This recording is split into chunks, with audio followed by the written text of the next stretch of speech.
என் அழுகை எப்பொழுது நீங்கும் என்று அழுது கொண்டே இருக்கும் ஆத்மாவே, இன்று கர்த்தர் உங்களுக்கு சொல்லுவது சங்கீதம் 84:6. அழுகையின் பள்ளத்தாக்கை உருவ நடந்து அதை நீரூற்றாக்கி கொள்ளுகிறார்கள்.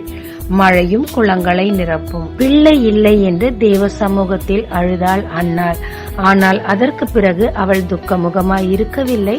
அவள் அழுகையின் சத்தத்தை கேட்டு தேவன் அவருக்கு ஒரு குழந்தையை கொடுத்தார். சிக்லாக்கில் எல்லாவற்றையும் இழந்து விட்டோமே என்று தாவீது அழுதார்.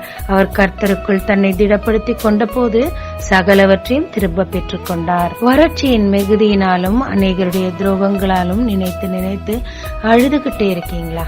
கவலையே படாதீங்க. தேவன் ஏற்ற காலத்து மழையை கொடுத்து உங்கள் வெறுமையை நீக்கி உங்கள் குளங்களை நிரப்புவாருங்க. ஜெபிக்கலாமாங்க. என் அழுகையை நீக்க ஏற்றதை எனக்கு தரப்போறதற்காக உமக்கு நன்றி. என் இருதயத்தையும் சமூகத்தில் ஊற்றிவிட கிருபைத்தார். இயேசு மூலம் பிதாவே, ஆமென். இயேசு கிறிஸ்துவின் நாமத்தில் இந்த நாளில் உங்களை ஆசீர்வதிக்கும் ஜீசஸ் விஷன்.